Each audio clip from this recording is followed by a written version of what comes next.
Welcome, dear listener. Settle in now, wherever you are, and let your shoulders soften. Let the day you have carried slip quietly from your hands, like a traveler setting down a well-worn satchel at the end of a long road. There is nowhere else to be. There is nothing left to do. All that remains is this slow breath and the gentle path that unfolds before you now. Imagine, if you will, that you are walking at the end of a long day, and the day itself is ending too. The sun has melted into a low pool of apricot and rose gold along the western horizon. The sky above you is the color of steeped saffron, deepening slowly into the soft indigo of evening. The air is warm but cooling, the way a cup of tea cools when you have been speaking softly beside it and forgotten to drink. You are approaching the city of Isfahan. It is the 16th century, and Isfahan is called, in whispers and in poems, Nisf-i-Jahan, half the world. Half of the world, they say, can be seen within its walls, and the other half can be dreamed within them. Ahead of you, the land opens wide, and the great Zayanda River winds through it like a ribbon of liquid dusk. Its surface is silver, where the last light touches it, and violet in the hollows beneath the reeds. Fish move below without sound. A single heron lifts, slow as a thought, from a mossy stone and drifts toward the other bank, folding the air gently behind her. And there, before you, rises the bridge. The Si-o-se-pol, the bridge of 33 arches. Its warm sandstone glows as if it has drunk the sunset, and each of its 33 arches cups a small piece of the evening within it. You count them, though you do not need to. 1, 2, 3. The numbers drift through your mind like smooth river pebbles passing from one palm to another. A lamplighter is moving along the bridge, a thin man with a thin taper, and as he passes each lantern, a small golden flame blooms. One, then another, then another. The fireflies of the bridge, waking one by one. Their reflections tumble down into the river, where they become longer, softer fireflies, swaying with the water, breathing in and out with the current. You step onto the bridge. The stones beneath your feet are smooth and warm. They have been warmed all day by the sun, and now they share that warmth with your souls. Your footsteps make a quiet sound, an unhurried sound, the sound of someone who has nothing left to prove. On either side of you, the arches frame the river and the far bank, like the windows of a slow and perfect dream. Through one arch, you glimpse a boy leading a donkey along the waterside, a bundle of fresh mint across its back, so green it seems to glow. Through another arch, a woman in a deep blue chador sits on a stone step, trailing her fingers in the water. Through a third, 2 old men share a clay pipe, their laughter too soft for you to catch, though you can see it in their shoulders. And then, you breathe in, and you almost stop walking. Because the air of Isfahan, as twilight falls, is not like any air you have known. It is sweet, impossibly sweet. It is as if 1,000 gardens have opened their gates at once. You smell roses, deep, velvet roses, the red dark kind, the kind whose petals are gathered at dawn. You smell them in the water of the river. You smell them on the stones of the bridge. You smell them in the folds of your own sleeves, as though you have been carrying the scent without knowing it, all along. You smell them in the folds of your own sleeves, as though you have been carrying the scent without knowing it, all along. Somewhere, not far from here, a hidden door is open. Somewhere, copper vessels are cooling. Somewhere, a kettle of rosewater is being lifted from a low flame with hands that have done this 1,000 times before. You do not know it yet, but this fragrance will guide the whole of your journey through Isfahan. It is the scent of the apothecary who is waiting for you. The scent of the story that is beginning now.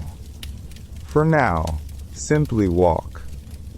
Cross the bridge, slow step by slow step. Let the lanterns bloom ahead of you, one by one, marking your path. Let the river murmur below you, old and patient and kind. Let the rose-scented air fill you, all the way down into your chest, and out again, softer than it came in. You are here. You have arrived in Isfahan, and the city is turning, gently, to meet you.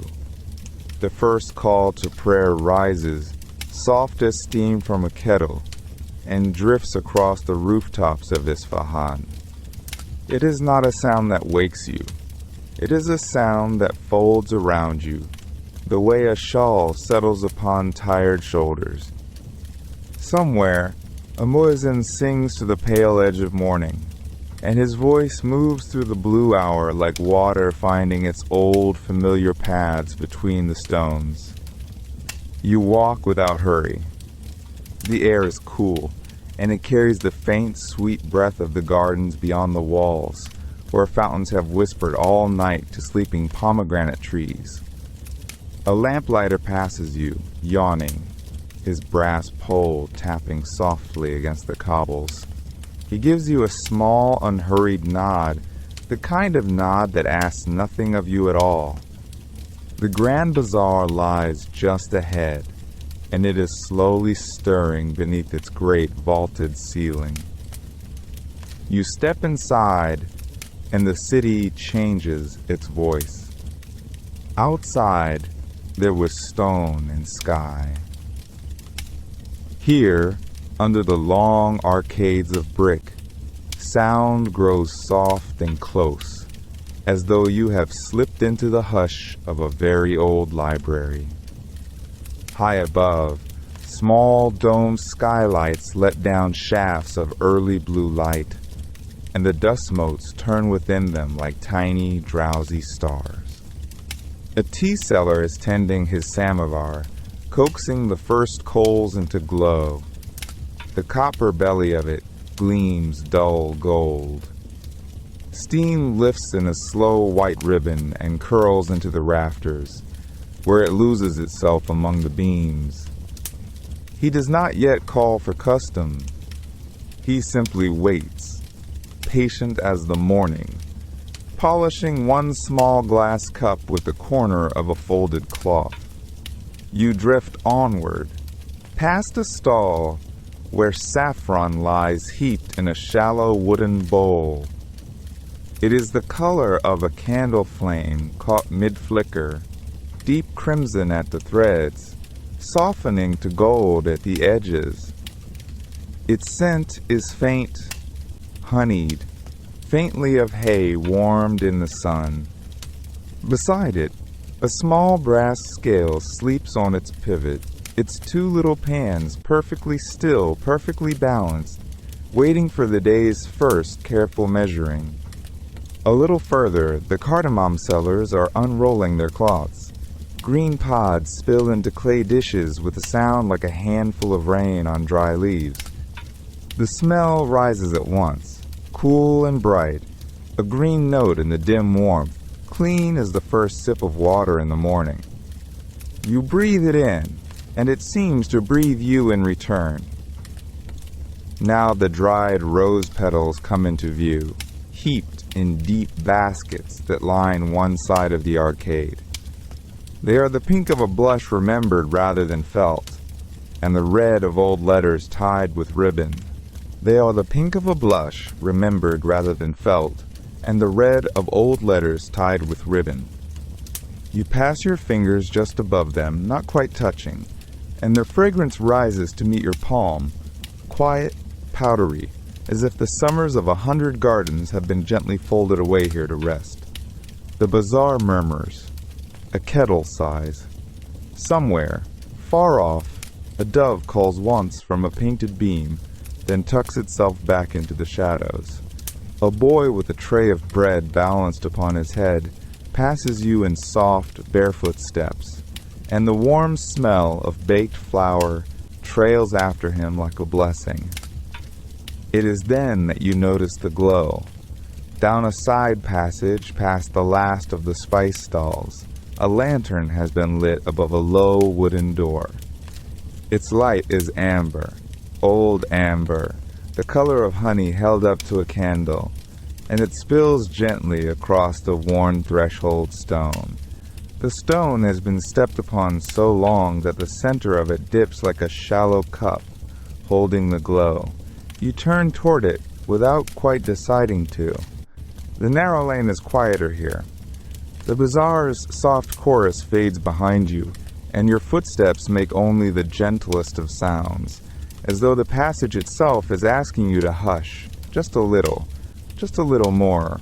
On the door, carved into the dark wood and rubbed nearly smooth by many hands and many years, there is a rose.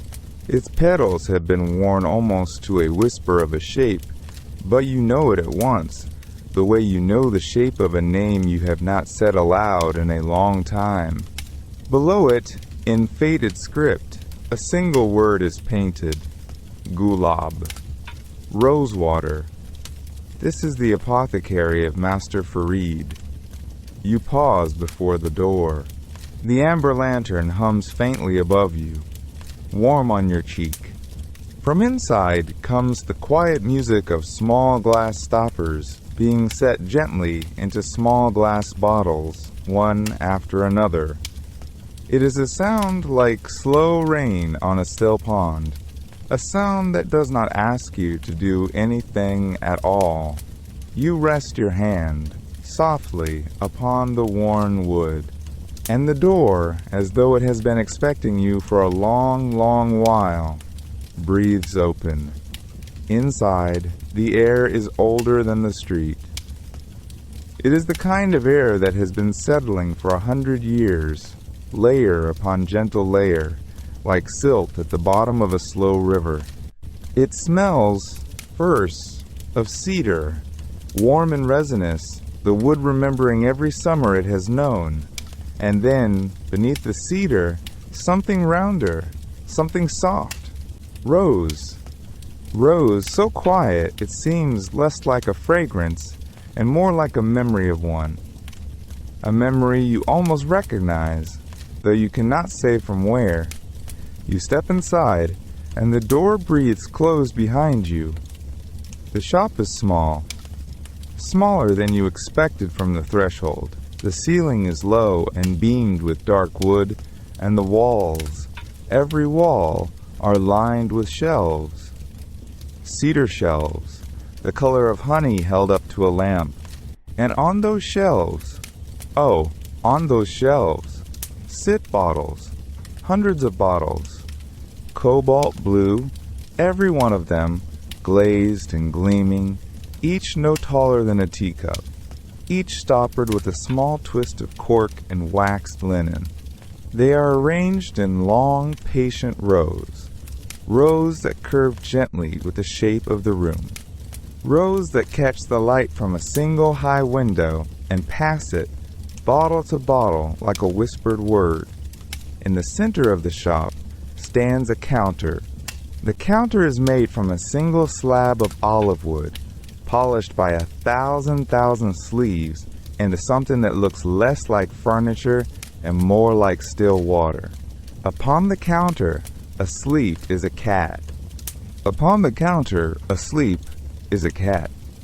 A tortoiseshell cat, curled into a perfect comma, her amber and ink-dark fur rising and falling with the slow tide of her breathing. She does not stir as you enter. She has decided, long ago, that the door is not her concern, and behind the counter, his back to you, stands the apothecary. He is small, smaller than you expected, too. A slight, stooped figure in a long robe of soft, undyed wool, the sleeves pushed neatly to his elbows. His beard is the color of moonlight on old silver, long, neatly combed, falling almost to the sash at his waist. His hands move with a quietness that seems to belong to no particular hurry. He is arranging bottles, lifting one, turning it a quarter turn so the label faces outward, setting it down, lifting the next. There is no music to it, and yet there is a rhythm older than music, the rhythm of a thing being done, simply because it is the time to do it. This is Master Farid, the apothecary of the Rosewater shop. He has been here in this very room for 62 years. He came as a boy of 9, sent to live with his grandmother after his father took to the long roads of the caravan trade. His grandmother, a small, fierce, laughing woman named Banu, kept this shop before him, and her mother before her, and her mother before that. The bottles on these shelves have been refilled and refilled and refilled again, but the shelves themselves remember every hand that ever set a bottle upon them. His grandmother taught him everything. She taught him which roses to pick at first light, before the bees had begun their work, when the petals still held the cool of the night air against their skin. She taught him to gather them into baskets of woven willow, never metal, never anything that would bruise the bloom. She taught him the long, slow art of distillation, the copper stills, the gentle fire, the patient watching, the way the steam rises and gathers and falls again, drop by drop into the waiting glass. Never hurry the rose, asterisk, she would say, her hands smelling always of petals and honey. Asterisk. The rose has its own clock. He was not a quick child. He was not a clever child in the way the world often means clever, but he was a noticing child. And his grandmother, who had been a noticing child once herself, knew that this was the better gift. Now his beard is silver, and her grave lies beneath the almond tree in the courtyard behind the shop, and the cat on the counter is the great-great-granddaughter of the cat his grandmother kept. And still, the mornings unfold as mornings have always unfolded here. The sweeping of the floor, the opening of the shutters, the lighting of a single small lamp, even in the daytime, because the lamp is part of the welcome. The arranging of the bottles, the stroking, once, gently, of the sleeping cat between her ears. He has not yet turned to see you, but he knows you are there. Master Farid always knows. He does not turn. He does not need to. And somehow, in the quiet that follows, the apothecary begins to soften at its edges, the shelves growing hazy, the lamplight stretching long and golden across the tiles. The scent of roses deepens, thickens, becomes almost a weight upon the air, and then a door opens somewhere behind your thoughts. Not a wooden door, a door made of memory. You are no longer in the shop, you are on a road, you are on a road. It is the hour before dawn, and you are riding with Master Farid in a cart drawn by a patient gray donkey, whose bell chimes once, twice, with each slow step. The sky above is that particular shade of deep blue found only in the moments before the first bird sings, a blue that is almost violet, almost silver, almost the inside of a closing eye. You are traveling south from Isfahan, across the plains, toward the town of Kashan. And Kashan, Master Farid has told you, is where the roses are born. The road is soft with dust. The stars are beginning to dim. Somewhere ahead, invisible in the cool dark, stretch the gardens, miles of them, walled in low mud brick, tended for 1,000 years by families who have known no other labor. You have heard of these gardens since you were very small. Your grandmother spoke of them. The poets spoke of them. And now, at last, Master Farid is bringing you to see them with your own tired, waking eyes. You doze against the wooden rail of the cart. The donkey's bell rings. The wheels creak in a rhythm that is almost a lullaby. Master Farid, sitting beside you with his hands folded over his robe, hums something ancient and low, a melody without a beginning, a melody that has perhaps always been there, carried on the morning air from harvest to harvest, from century to century. Then, quite gently, the scent arrives. It comes before the gardens themselves. It drifts across the road like mist, a sweetness so pure and so soft that you sit up without meaning to. It is the breath of a million damask roses waking together. It is pink. It is cool. It smells of rain that fell long ago on silk. And as the cart turns along a low wall, you see them at last. Rows upon rows of rose bushes, vast and shadowed, each one beaded with dew, each one holding its pale blossoms up to the fading stars as if offering them gently back to heaven. The harvesters are already at work.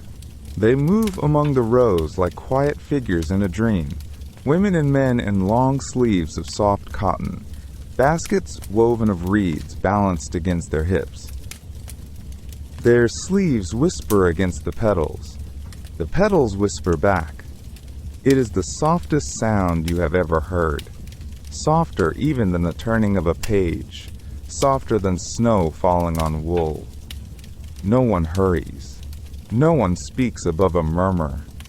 To harvest the damask rose, Master Farid whispers to you, one must be kinder than the flower itself. And they are. A woman nearby plucks a blossom between her thumb and forefinger, barely pinching, as though she is greeting an old friend at the door. The petals fall into her basket without a sound. She hums as she works. The hum blends with her neighbor's hum, and her neighbor's with another's, until the whole garden seems to breathe in a single drowsy chorus. A song so gentle you cannot quite tell whether you are hearing it, or whether you are only dreaming that you hear it. The sky begins to pink. The stars slip away one by one. Dew beads each petal like small, cool pearls, and when a breeze moves through the bushes, 1,000 roses nod together in slow agreement. You feel your shoulders loosen. You feel your jaw unclench. You had not known, until this moment, how much you had been carrying. Master Farid steps down from the cart and walks into the rows. You follow. The earth beneath your slippers is damp and soft, and the scent rises all around you, wrapping you like a warm shawl drawn close at the throat. The earth beneath your slippers is damp and soft, and the scent rises all around you, wrapping you like a warm shawl drawn close at the throat. A harvester smiles at you in passing, her eyes crinkled, her basket brimming with pale pink. She says nothing. She does not need to. She simply tips her basket a little, so you may see, so you may remember that a garden like this has been here, patient and fragrant, long before you arrived, and will remain, petal by petal, long after you have gone. And in that remembering, something inside you begins, very quietly, to rest. From the garden, the old woman turns without a word, and you find yourself drifting with her, back along the narrow path of worn brick, past the pomegranate tree, past the little pool where a single lotus opens in the warm, slow water. The courtyard receives you again like a familiar room. The shadows have lengthened since you first stepped inside, and the light that falls across the tiles is no longer white, no longer noon. It has turned the color of honey poured from a clay jar. It moves gently across the stones, the way a cat moves when it is half asleep. In the center of the courtyard, set upon a low hearth of smoke-darkened brick, stands the copper still. It is older than you, older than the woman, older than the tiles beneath your feet.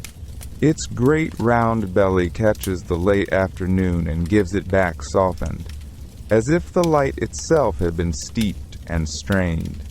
From the top of the vessel rises a long curved neck, like the throat of a swan bending toward the earth, and from that neck a slender pipe descends, coiling down through a wooden basin of cool water before emerging, at last, above a small glass flask.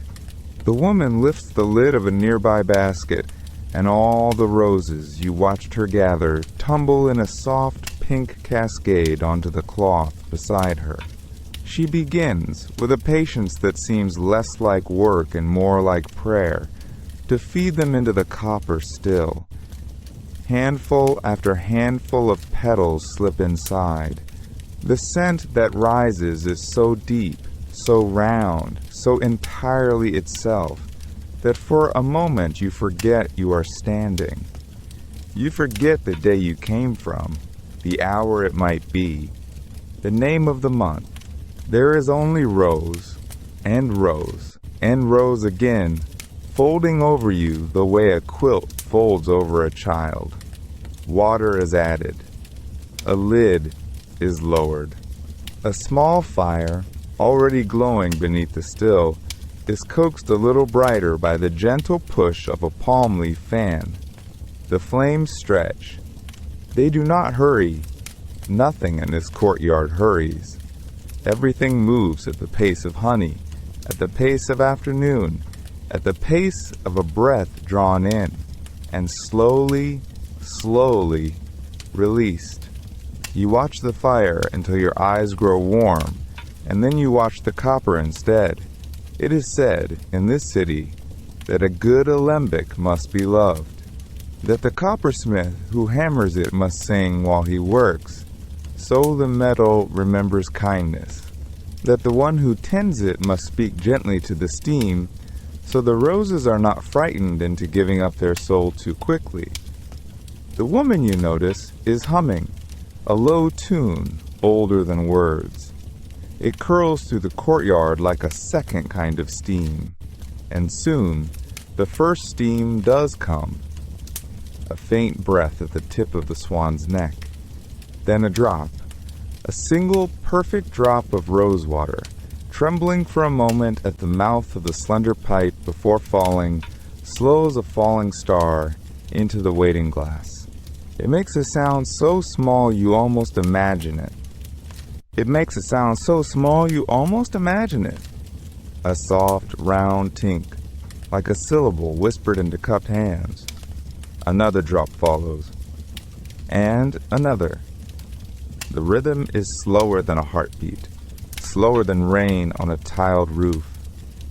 It is the rhythm, perhaps, of patience itself. Each drop carries in it the memory of 1,000 petals, the memory of the garden at dawn, the memory of all the hands that ever tended all the roses that ever bloomed along this quiet street. Every drop is a small inheritance, gathered grain by fragrant grain from the long, soft generosity of the world. The woman does not hover over the still. She trusts it. She has trusted it for decades. She settles onto a low wooden stool and folds her hands in her lap, and she simply listens. And without quite deciding to, you find yourself doing the same. Breathing in, breathing out, letting the petals release what they have always held, letting the copper do what copper knows, letting the light tilt, degree by honeygold degree, across the quiet tiles. Somewhere beyond the walls, a dove calls once and then is silent. The flask begins, ever so slowly, to fill, and the afternoon, in no hurry at all, leans a little further into evening, as if it too had decided to rest its head for a moment against the soft, warm shoulder of this patient, fragrant hour. The bell above the door gives its small, copper sigh, and the afternoon, which had been drifting like a leaf on still water, turns gently toward the sound. A young mother steps inside, a child asleep, or nearly so, bundled against her shoulder, his cheek flushed with the color of apricot skin. She speaks in a whisper, as mothers everywhere have learned to whisper, and Master Farid nods without hurry, as if he had been expecting her all along. He moves to the wall of tiny drawers, each no larger than a songbird's nest, each lettered in the careful hand of some long-ago apprentice. From one he takes a pinch of dried chamomile, pale as old gold. From another, a whisper of crushed lavender, its fragrance rising like a small blue prayer. From a third, the merest breath of fennel seed, warm and faintly sweet.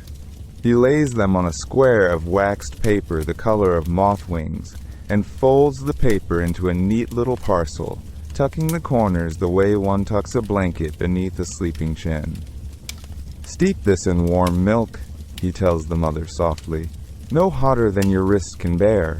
A spoon of honey, if he will take it." She bows her head in thanks, and the child, still dreaming against her shoulder, makes the smallest sound, a sigh that might have been the word for contentment in some language older than speech. She slips out into the lane, and for a long moment the shop is quiet again, save for the low murmur of the samovar and the patient ticking of dust through the slanted light. Then the door opens a second time, and in steps the old poet, Aga Nasir, whose beard is the color of river mist, and whose cough has been his companion for 3 winters now. He carries his cough the way some men carry a cane, with a certain rueful familiarity, as if the two of them had long ago made their peace. Master Farid greets him by name and gestures to the low cushion by the counter, where a cup of something pale and steaming has already appeared, as though the shop itself had anticipated his arrival. From a tall, stoppered jar, Farid measures out a spoonful of dark honey, thick and slow as amber. From a tall stoppered jar, Farid measures out a spoonful of dark honey, thick and slow as amber. Into it he grates a curl of ginger root, then a whisper of black seed, then the dried petals of a mallow flower, soft as the inside of an eyelid. He stirs the mixture with a small wooden spoon, round and round, until it becomes a glossy, patient syrup. This he pours into a small glass vial, seals with a cork, and wraps in a scrap of indigo cotton. "1 spoonful at sunset," he says, "and another before sleep. And Aga, read something kind to yourself tonight." The poet smiles, the corners of his eyes folding into their familiar valleys, and tucks the vial into the inner pocket of his coat, close to where, one imagines, the oldest of his poems still lives. He departs, and the bell gives its copper sigh once more, and the afternoon, which has been listening all along, settles a little deeper into its own golden shoulders. The last visitor of the hour is Hamid, the silk merchant, a man whose hands are forever moving, forever smoothing the air, as if it were a bolt of cloth he could not quite arrange to his liking. He has not slept, he confesses, in 4 long nights. His mind, he says, is a bazaar after dark, full of lanterns no one has remembered to extinguish. Master Farid listens without hurry, and then, from a high shelf, draws down a small blue bottle no bigger than a robin's egg. Into a stone mortar he places dried valerian, the root of it pale and faintly earthy, and then a few threads of saffron, red as the last moment of sunset. He adds a pinch of powdered poppy seed, a sprig of dried melissa, and the faintest grain of sea salt. He grinds them together with a slow, circular patience, and the scent that rises is like walking into a garden at dusk, when the flowers have begun to fold their colors away for the night. He tips the powder into the blue bottle, corks it, and presses it gently into Hamid's restless palm. "A small pinch," he murmurs, "in warm water, at the hour the lamps are lit. And then, dear friend, let the bazaar close." The afternoon deepens into that long, golden hour when shadows lean sideways across the courtyard stones, and the apothecary stands for a moment at his doorway, watching dust motes drift in the slanted light. A stillness has settled over the lane. Somewhere, a dove coos from a rooftop. A child laughs, very far away, and the sound is softened by distance until it seems to come from a dream someone else is having. It is then, as though summoned by the hush itself, that he hears them, hoofbeats, slow, tired, the patient rhythm of an animal that has walked a very long way. The rider appears around the corner of the old plane tree, a dusty figure on a dustier horse, his robe the color of the road itself. Pale saffron dust powders his shoulders. A faint salt rime, left by long-dried sweat, traces his brow. He has the quiet, inward gaze of a man who has been many weeks in the company of stars. The messenger dismounts with the careful economy of the weary, murmurs a soft greeting, and reaches into a leather satchel worn smooth by mountains. From it he draws a letter sealed with wax the color of pomegranate seeds, pressed with the mark of a merchant house in far Samarkand. He offers it with both hands, as is the courteous way, and the apothecary accepts it with the same gentle gravity, inviting the man inside for water, for dates, for a cushion beneath shade. The seal cracks softly. The paper, thin as mothwing, unfolds with the faint scent of a distant bazaar. Cardamom, leather, cold mountain air. The merchant in Samarkand has need of a remedy. Rosewater, honey, and saffron, blended in the old proportions. For a friend whose sleep has grown thin as winter broth. Would the apothecary, most trusted of apothecaries, prepare such a draught and send it along the next caravan east? He reads it twice, as he reads all letters, and then he sets it down beside the mortar. His hand rests a moment on the page. He can almost feel, through his palm, the long road it has traveled. The passes, the oases, the cold nights and warmer inns, the hands that carried it from one way station to the next, like a lantern passed down a corridor. And his mind, in the hush of that afternoon, begins to drift along the caravan routes. He sees them as the traders sing of them. Strings of camels, 50, 100 strong, moving like a slow brown ribbon across a plain the color of turned wheat. Their bells make a soft, lopsided music, each one tuned a little differently, so that together they sound like water moving over stones. Bales of silk, light as breath, ride high on their wooden saddles. Silk the color of peach blossom, silk the color of river stones, silk so pale it seems woven from mist. Nearby, sacks of dried apricots, bundles of lapis, stoppered jars of precious oils, each one journeying patiently toward a buyer it has never met.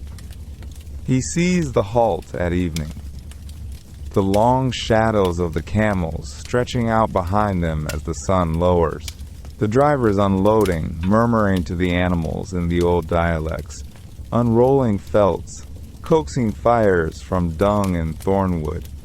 Tea is set to steep. Flatbread is torn. Somewhere a reed pipe is playing.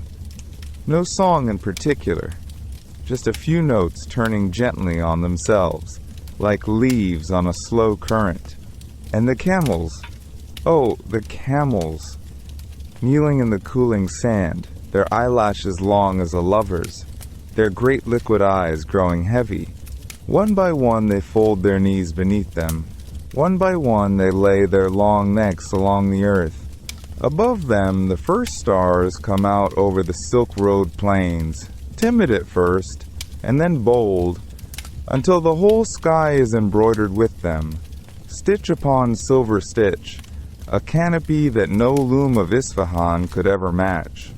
The caravan breathes, the stars wheel slowly, the camels drift into the vast, patient sleep of creatures who trust the desert, and somewhere beyond them the road curves onward, toward mountains still to be crossed, toward cities still to be seen, toward a quiet room in Samarkand, where a friend waits for a small vial of rosewater and honey and saffron, prepared by steady hands in old Isfahan.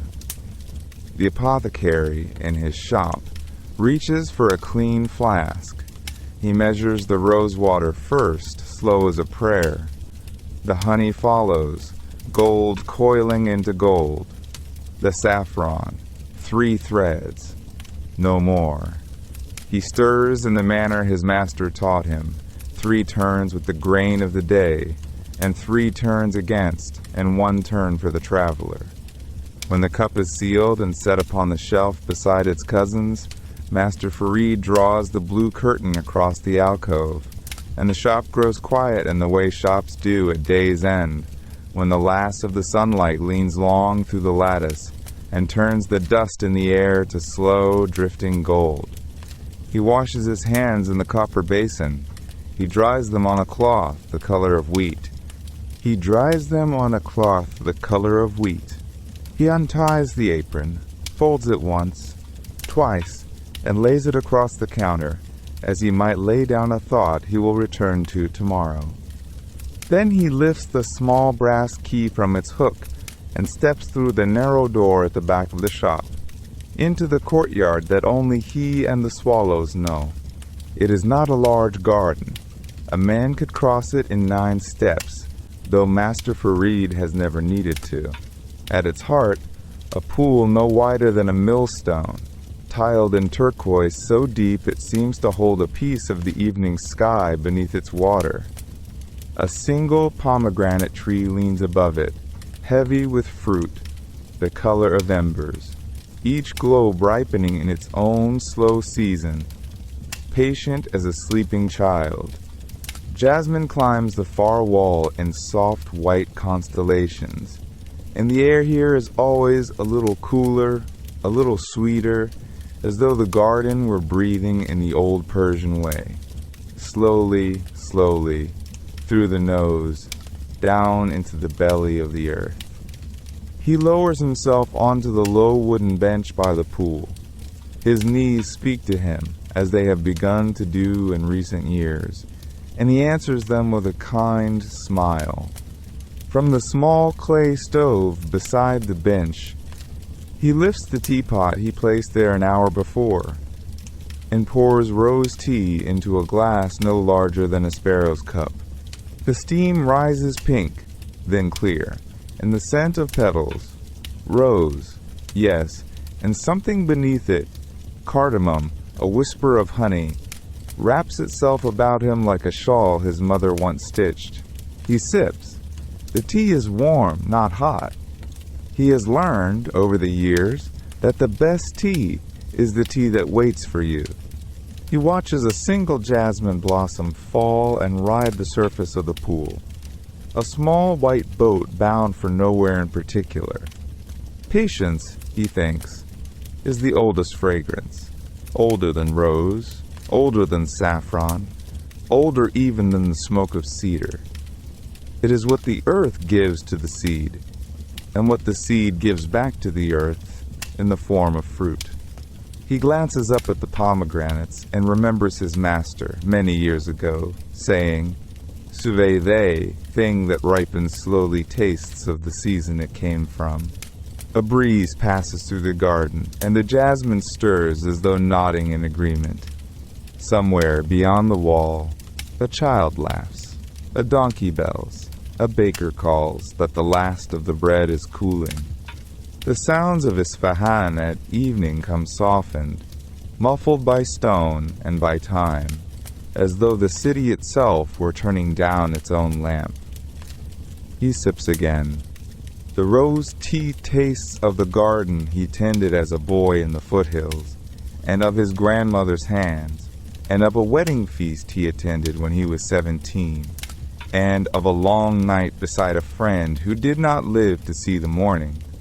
Fragrance, he has come to believe, is the memory the body keeps when the mind has set its small things down. A single breath of jasmine, and 30 years return in the space between 2 heartbeats, gentle, unbidden, whole. The shadows lengthen. The turquoise tiles beneath the pool deepen into indigo. A moth, pale as paper, finds its way to the rim of the fountain and rests there, wings folded like a letter no one will open tonight. Master Farid does not disturb it. He has learned that many things come to a garden at evening simply to be, and that a wise host lets them be. He refills the small glass. Steam rises again, curling into the blue air. Steam rises again, curling into the blue air.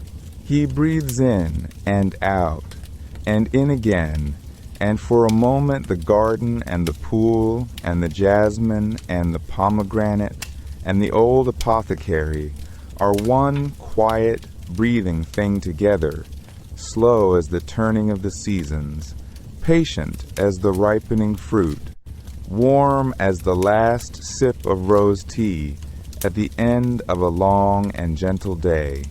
And now, so softly you might miss it if you were not listening, with the slow ear of evening, the light begins to change. The gold that had lingered in the courtyard all afternoon grows thinner, like honey stirred into warm water, until it is only a memory of gold, and then only the memory of a memory, and then the first blue breath of dusk settles over the tiles of Isfahan. The apothecary rises from his cushion with the unhurried grace of someone who has done this very thing on this very evening for 40 years. He does not stretch. He does not sigh.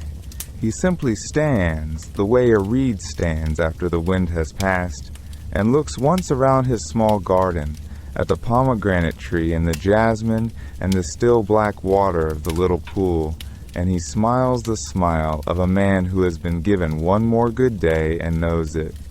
Somewhere beyond the garden wall, a voice is calling the evening prayer, and the voice is not hurried either. It unfurls across the rooftops the way a long silk ribbon unfurls from a spool, slow and shimmering, wrapping gently around every minaret and every dome and every tired shoulder in the city, and then dissolving into the deepening blue. On the street, one by one, the lanterns begin to wake. A boy with a taper moves from post to post, his feet quiet on the stones, and where he touches his little flame, a new small sun blooms inside a paper shade, amber and patient. The lamps along the bazaar blink on in a soft and unhurried chain, each one lit by a grandfather or a son or a granddaughter who knows exactly which wick prefers which tilt of the hand. The alley of the coppersmiths glows first, and then the alley of the bakers, and then the long lane of the rose sellers where, even now, a last cart of petals is being wheeled home beneath its faded blue cloth. In the courtyards, families are gathering. A mother sets down a platter of warm bread, still freckled with black seeds. A father tears the loaf and passes it. A small girl reaches for a pitcher of cool water and almost knocks it, and is caught, laughing, by a grandmother who has caught 1,000 pitchers in her time and will catch 1,000 more before she is through. The smell of saffron and onion and slow-cooked lamb drifts up through open windows and mingles with the night air until the whole city seems to be exhaling, all at once, a single warm and well-seasoned breath. Back inside the apothecary shop, the old man moves to his shutters. He takes them in his hands, one panel at a time, and draws them gently closed, and the carved wood fits into its old grooves, the way a word fits into a song it has sung before. He latches them with a small wooden pin, worn smooth and pale by his fingers, and the outside world becomes, for the night, a softer murmur beyond the wood. Now he walks along his shelves. His hand moves from jar to jar, as if saying good night to each one in turn. Over the rosewater he lays a square of clean white linen, folding the corners neat. Over the orange blossom, a cloth the color of fresh cream. Over the orange blossom, a cloth the color of fresh cream. Over the cardamom, the cinnamon, the dried mint, the dried mallow, the powdered sandal, and the powdered rose, he settles soft covers, each one with the same patient pat of the palm, the way a parent tucks a blanket around a sleeping child's shoulder. As he works, he whispers the old blessings, the ones his own teacher whispered, and his teacher's teacher before him. May you rest. May you keep your fragrance. May you be gentle to whoever opens you next. The words are half breath, half prayer, and they fall so quietly into the room that even the shadows lean in to listen. When the last jar is covered, he stands for a moment at the center of the shop, among all those sleeping fragrances, and lets the quiet settle on him like a shawl. Outside he can hear the last clatter of a copper pot, the last laugh of a neighbor, the last faint note of a flute from somewhere far across the rooftops, winding itself down into silence. He lifts the small brass lamp from its hook, and its light trembles once and steadies. He steps into the courtyard. Above him, very slowly, as if someone is lighting them one by one with a taper too, the stars are coming out over Isfahan, and the city, at last, lowers its voice to the hush of starlight, and breathes and breathes and breathes. For a long while he stands there in the courtyard, the little brass lamp in his hand, and lets the quiet of Isfahan settle around his shoulders like a well-worn shawl. The fountain, which has murmured all day to anyone who would listen, now whispers only to itself. The pomegranate tree folds its leaves inward. Somewhere, softer than a sigh, a last door closes, and the lane beyond the gate forgets the sound of footsteps. Master Farid breathes in, slowly, and the whole garden seems to breathe with him.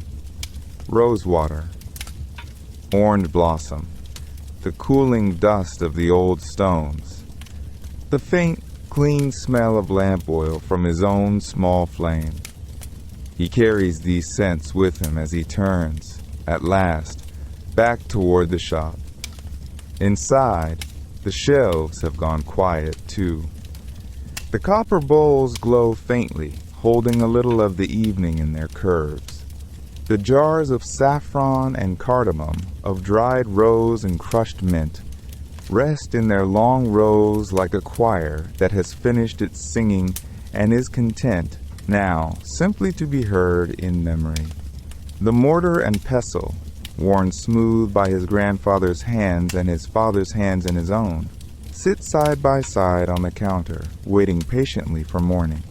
He moves through the shop without hurry. He straightens a scale that does not need straightening. He smooths a cloth that is already smooth. These small gestures are not tasks. They are thanks, offered to a room that has sheltered him, and sheltered those before him, for more years than anyone troubles to count.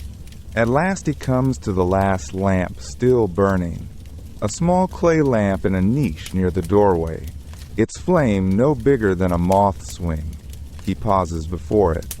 He looks for a moment at the little tongue of light, at the way it leans and steadies and leans again, and then, with the tenderness one might use to wake a child only halfway, he bends and breathes very gently across its flame.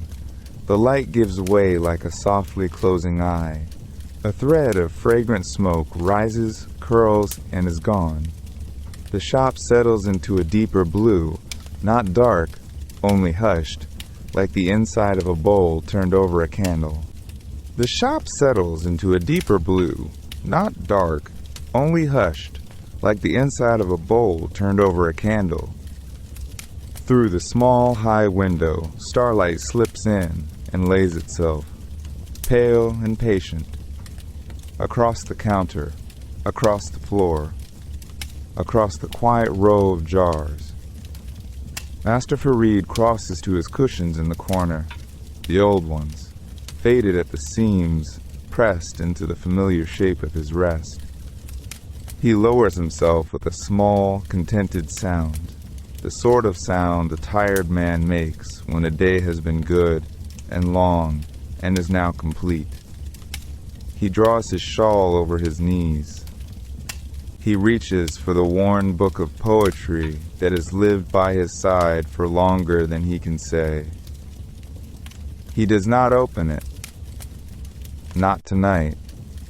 He only rests his hand upon its cover, on leather softened by 1,000 evenings, and lets the verses inside hum quietly beneath his palm, the way a bee hums inside a closed flower.